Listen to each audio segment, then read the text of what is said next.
একাধিক মার্কিন যুদ্ধবিমান ধ্বংসের দাবি ইরানের। মার্কিন সেনাদের সক্ষমতা যাচাইয়ে টেস্টোস্টেরন পরীক্ষার নির্দেশ দিলেন পিট হেগসেস।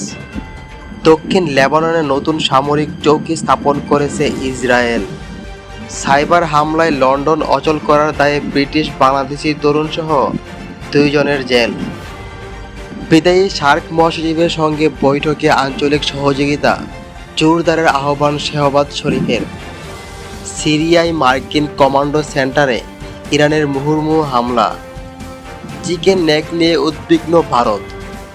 নিরাপত্তার ঢেলে সাজাতে শিলিগুড়িতে যাচ্ছেন অমিত শাহ। যুক্তরাষ্ট্রের 2টি রাডার স্থাপনা ধ্বংসের দাবি ইরানের। পশ্চিমবঙ্গের ট্রেন স্কুল ভ্যানের মুখোমুখি সংঘর্ষে নিহত 3। ভারতে প্রথমবারের মতো হাইড্রোজেন চালিত ট্রেন চালু, উদ্বোধন করলেন মোদি।